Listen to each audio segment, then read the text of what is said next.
우리 다 같이 찬양하면서 나가겠습니다. 네,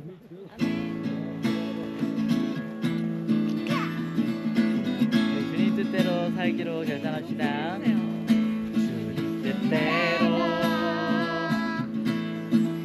살기로 했네. 주님 뜻대로 살기로 했네. 주님 뜻대로 살기로 했네. 뒤돌아서지 않겠네. 다시 한번 고백합시다. 주님 뜻대로 주님 뜻대로 살기로 했네. 주님 뜻대로 살기로 했네. 주님 뜻대로 살기로 했네. 뒤돌아서지 않겠네. 뒤돌아서지 않겠네. 어떠한 시련이 와도 수많은 유혹 속에도 신실하신 주님 약속만 붙들리라. 세상이 이해 못해도 우리를 조롱하여도 신실하신 주님 약속만 붙들리라. 결코 돌아서지 않으리. 우리 다시 한번 고백합시다. 주님 뜻대로 살기로 했네. 주님 뜻대로 살기로 했네. 주님 뜻대로 살기로 했네. 뒤돌아서지 않겠네. 뒤돌아서지 않겠네. 어떠한 시련이 와도 수많은 유혹 속에도 신실하신 주님 약속만 붙들리라. 세상이 이해 못하고 우리를 조롱하여도 신실하신 주님 약속만 붙들리라. 결코 돌아서지 않으리.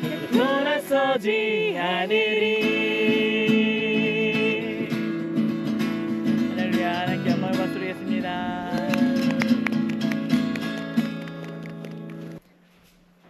할렐루야. 우리 다같이 사도신경 하심으로 2월 5일 라이드처치 수요예배를 시작하도록 하겠습니다. 전능하사 천지를 만드신 하나님 아버지를 내가 믿사오며 그 외아들 우리 주 예수 그리스도를 믿사오니 이는 성령으로 잉태하사 동정녀 마리아에게 나시고 본디오 빌라도에게 고난을 받으사 십자가에 못 박혀 죽으시고 장사한 지 사흘 만에 죽은 자 가운데서 다시 살아나시며 하늘에 오르사 전능하신 하나님 우편에 앉아 계시다가 거기로부터 산자와 죽은 자를 심판하러 오시리라. 성령을 믿사오며 거룩한 공교회와 성도가 서로 교통하는 것과 죄를 사하여 주시는 것과 몸이 다시 사는 것과 영원히 사는 것을 믿사옵나이다. 아멘. 할렐루야. 지난 월요일부터 저희 가정은 서지웅 전도사님과 함께 인스부르크에 가서 산에 올라가서 같이 찬양도 하고 기도도 하고 또 시내를 둘러보는 그런 일정을 보내고 왔었습니다. 짧은 일정이었지만 또 즐겁고 유익한 시간이었던 것 같습니다. 우리 서지웅 전도사님을 보내주신 라이드 처치에 감사를 드리고, 또 그로 인해서 저와 또 저희 아내와 아이들이 큰 위로를 받았습니다. 진심으로 감사를 드립니다. 그리고 지난 토요일에 드디어 이제 시험을 보고 왔는데요. 이렇게 막, 와, 잘 쳤다! 이런 건 아니지만, 그래도 기도하면서 성적을, 합격 여부를 지켜보려고 합니다. 네, 오늘은 창세기 6장 5절부터 7장 마지막까지 내용들을 함께 살펴보려고 합니다. 창세기 6장에는요, 아주 유명한 성경의 이야기가 등장을 합니다. 바로 노아와 방주, 그리고 대홍수의 이야기가 여기에서부터 등장을 합니다. 먼저 말씀을 보도록 하겠습니다. 6장 5절 6절입니다. 여호와께서 사람의 죄악이 세상에 가득함과 그의 마음으로 생각하는 모든 계획이 항상 악할 뿐임을 보시고 땅 위에 사람 지으셨음을 한탄하사 마음에 근심하시고 이르시되 내가 창조한 사람을 내가 지면에서 쓸어버리되 사람으로부터 가축과 기는 것과 공중의 새까지 그리하리니 이는 내가 그것들을 지었음을 한탄함이니라 하시니라. 그러나 노아는 여호와께 은혜를 입었더라. 이 죄악이 만연한 세상을 바라보시는 하나님의 마음은 어떠했었을까요? 마음에 분노와 미움이 가득했었을까요? 성경은 하나님께서 근심하셨다라고 이야기하고 있습니다.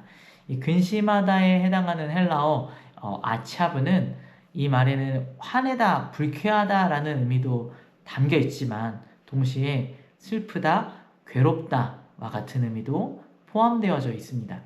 하나님의 그 복잡한 마음을 제가 다 이해하거나 설명할 수는 없겠죠. 그렇지만 하나님께서 단순한 분노 때문에 이 세상을 심판하신 것이 아니다.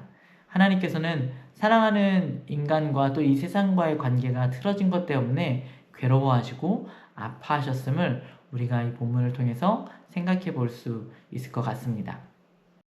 그런데 하나님께서는요, 세상을 그냥 한꺼번에 묶어서 세상이 오염되었구나, 세상이 더럽구나 하고 한꺼번에 심판하시려는 것이 아니라 이 세상 가운데에 있는 한 사람 한 사람을 지켜보고 계십니다.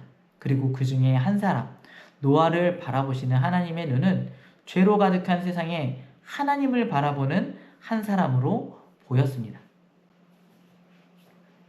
노아는 어떤 사람입니까? 성경에 노아가 완전한 자요, 하나님과 동행한 자라고 이야기합니다. 저는 이 대목에서 다시 한번 에녹을 생각해 보았습니다. 하나님과 동행한 자로서 태어나서 자식을 낳고 살다가 죽음을 보지 않고 하나님 나라에, 하나님 곁으로 간 에녹의 삶과 또 하나님과 동일하게 동행하는 삶을 살았지만 방주를 지어야만 했고 또 홍수를 겪어야만 했고 또 홍수가 끝난 뒤 그 모든 땅들을 경작해야만 했었던 그런 고난을 겪은 노아의 삶이 비교되었습니다. 우리가 종종 이런 생각들을 할 때가 있습니다. 어떤 사람은 하나님을 잘 믿어서 이렇게 복을 많이 받았다는데 나의 삶은 왜 이러지? 나는 하나님을 잘 믿지 않은 것인가? 이러한 생각이 들 때가 있는데요. 그런데 하나님께서 각 사람을 다루시는 방법이 모두 다르다는 것을 우리가 기억해야만 합니다. 모든 사람이 처한 상황과 그 사람의 성품과 능력이 다른 것처럼 하나님께서는 모두에게 각자에게 가장 좋은 방법으로 각자에게 가장 좋은 시기에 다가오시고 말씀하십니다. 우리에게 필요한 것은요, 나를 대하시는 하나님의 방법들이 선하시고 완전하다는 것을 인정하는 것이죠. 그리고 그 하나님의 방법에 순종하는 믿음이 우리에게 필요합니다. 하나님께서는 죄악이 만연한 세상 가운데 노아를 부르시고요, 방주를 지으라고 명령하십니다. 그리고 방주의 설계도를 주시죠. 노아 입장에서는요, 약간 황당할 수도 있는 일입니다. 하루하루 성실하게 살아가던 노아에게 정말 황당한 일이 일어난 것이죠. 방주의 크기가 길이가 300규빗, 너비가 50규빗, 높이가 30규빗입니다. 또 이것을 우리에게 익숙한 미터로 바꾸어 보면요, 길이가 135m, 너비가 22.5m, 높이가 13.5m에 해당한다고 합니다. 웬만한 7층 건물보다도 훨씬 큰 규모의 배를 만들라고 하신 것이죠. 이것을 아무런 중장비도 없이 어떤 철기 도구도 없이 이 배를 만들라고 하신 것입니다. 수백 명, 수천 명이 매달려서 만들어야 할 일인데 노아 한 사람에게 하나님께서 맡기셨습니다. 아마 아주 오랜 시간이 걸렸을 것입니다. 성경에 노아가 방주를 몇 년 동안 지었다라고 정확하게 기록되어 있지는 않지만 사람들마다 어떤 근거를 가지고 노아가 120년 동안 지었을 것이다. 아니면 노아가 한 60년에서 70년 정도의 시간 동안 배를 지었을 것이다. 이렇게 주장하는 사람들이 있습니다. 어쨌든 이 방주 제작에는요, 아주 오랜 시간이 걸렸다는 것은 아무도 부인하지 않습니다. 당시 사람들이 900년까지 살았다고 하는데요. 그렇다고 해도 인생의 10분의 1에 해당하는 시간을 이 방주 짓는 일에만 투자해야만 했습니다. 노아가 방주를 지었습니다. 산 위에 방주를 지었습니다. 사람들이 이제 노아에게 물어봤겠죠.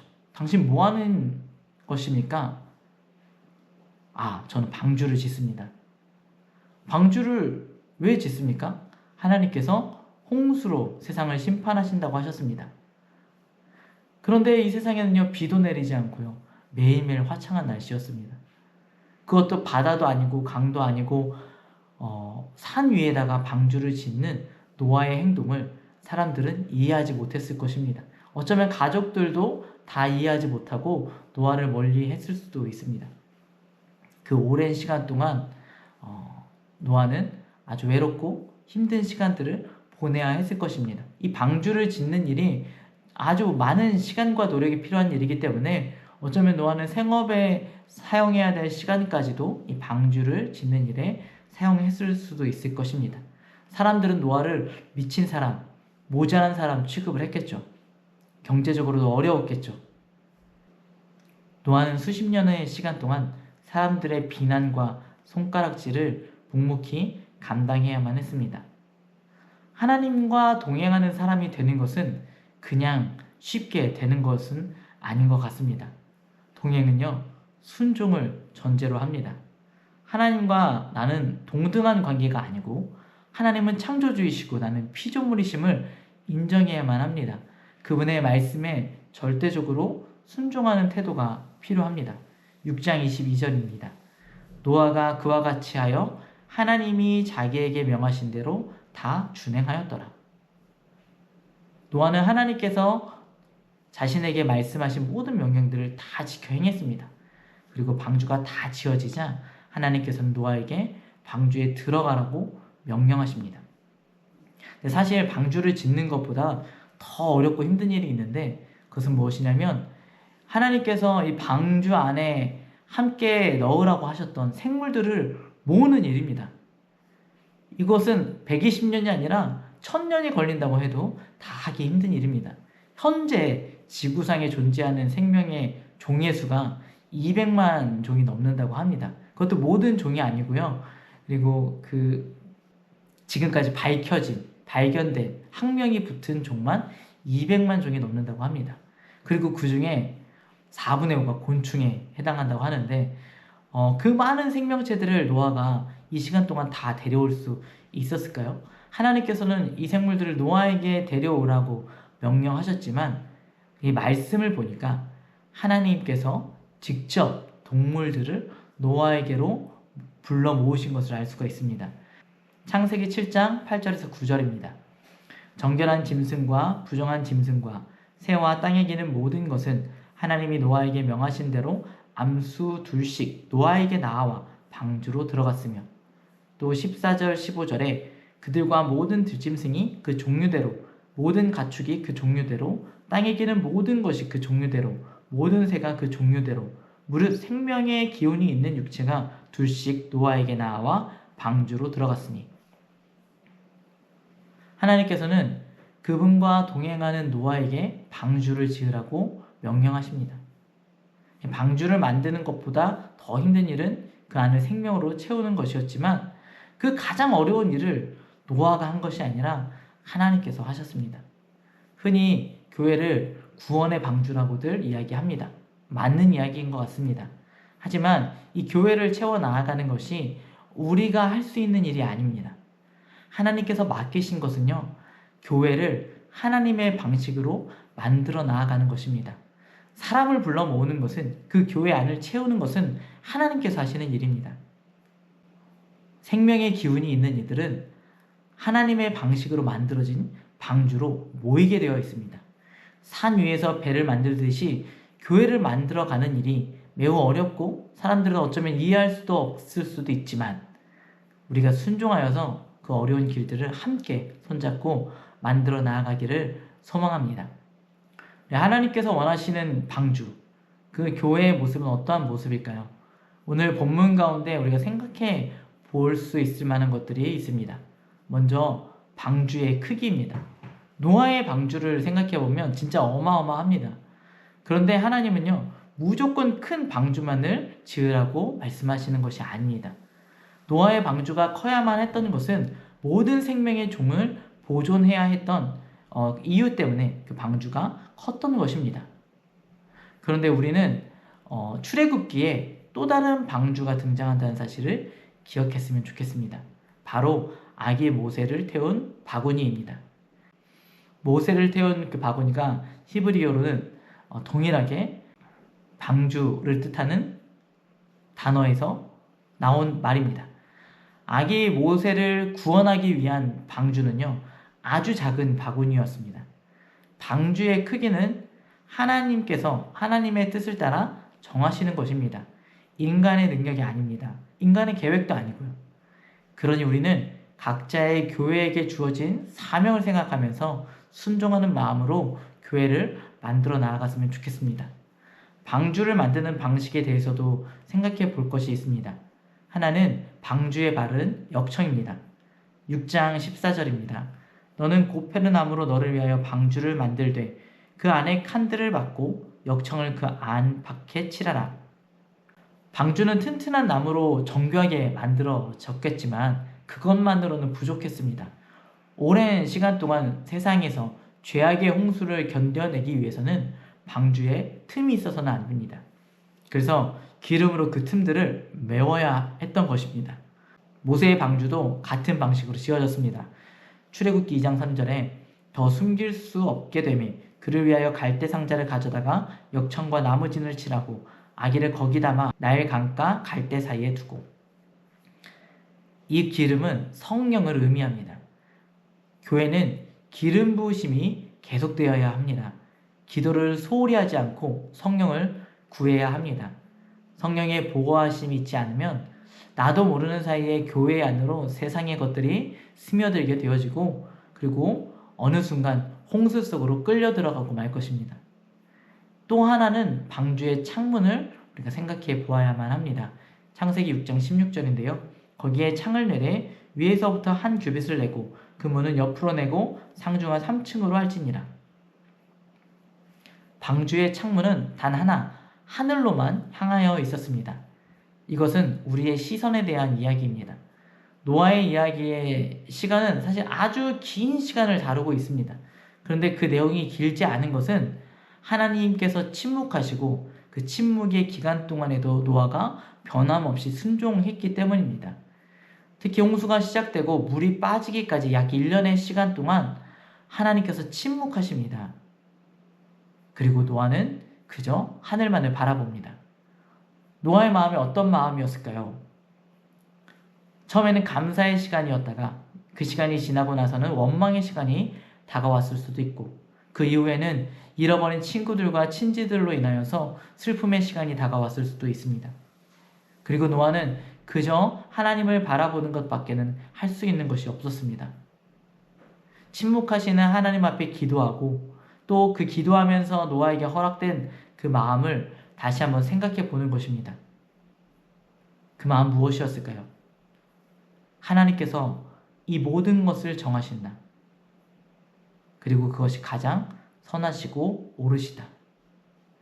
그래서 노아는 방주에서 나오자마자 가장 먼저 다른 모든 할 일들을 뒤로 한 채 하나님 앞에 감사의 제사를 드릴 수 있었던 것입니다. 어떻게 다 이해할 수 있겠습니까? 하나님께서 하시는 그 일들이 우리는 이해할 수 없지만, 그렇지만 그러한 순간에도 하나님을 바라볼 때 우리 가운데 하나님께서 주시는 은혜가 있는 것입니다. 하나님께서 주시는 평안이 다가오는 것입니다. 하나님을 바라보고 또 바라보고 또 바라보면 결국 우리는 하나님의 방법을 신뢰할 수 있게 되어집니다. 그러므로 우리는 다른 창을 허용해서는 안 됩니다. 하나님과 동행하는 삶을 살기를 결단했으면 좋겠습니다.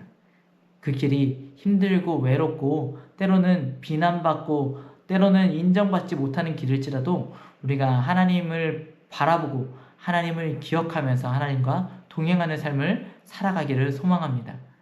하나님의 말씀이 때로는 어렵고 힘들어 보이지만 하나님께서는 절대 우리가 하지 못한 일들을 우리에게 말씀하시지 않습니다. 정말 어렵고 힘든 일들, 우리가 결코 할 수 없는 일들은 하나님께서 직접 우리를 위해서 행해 주십니다. 우리의 구원이 우리의 힘과 노력이 아닌 예수 그리스도의 공로로 이루어진 것처럼 말입니다. 우리가 순종하면 하나님께서 채우십니다. 방주를 지으라는 명령은 하나님께서 나를 보시고 베풀어 주신 은혜입니다. 그 은혜를 기억하고 성령을 의지하고 하나님만 바라보며 살기로 결단하는 라이트 처치 성도님들 되시기를 주님의 이름으로 축원합니다. 기도하겠습니다. 하나님, 우리의 삶에 때로는 홍수가 밀려올 때가 있습니다. 생각지도 못한 때에 생각지도 못한 방법으로 우리를 바닥으로 밀어버리는 홍수가 어쩌면 나의 죄의 결과일지도 모르겠습니다. 그러나 하나님의 은혜로 교회라는 구원의 방주를 나에게 허락해 주시고 또 그 교회를 통하여 하나님께서 원하시는 생명을 함께 살리는 그런 귀한 일들을 맡겨주시니 감사합니다. 때로는 교회를 세우고 그 교회를 유지하는 일들이 어렵고 지칠 때도 있습니다. 그러나 하나님, 그 자리가 은혜의 자리임을 기억하게 해주옵소서. 그저 순종할 때 하나님께서 교회를 채워가실 줄 믿습니다. 내 힘과 능력이 아닌 겸손히 성령을 의지할 수 있도록 도와주옵소서. 예수님의 이름으로 기도드렸습니다. 아멘. 오늘의 기도 제목입니다. 교회가 유일한 희망이요 구원의 방법임을 잊지 않도록 기도합시다. 날마다 성령의 능력으로 살아갈 수 있도록 우리가 함께 힘써 기도합시다. 모든 일상과 나의 감정을 하나님께 고백하고 하나님만 바라보고 하나님께 답을 얻을 수 있도록 기도합시다. 함께 기도하겠습니다.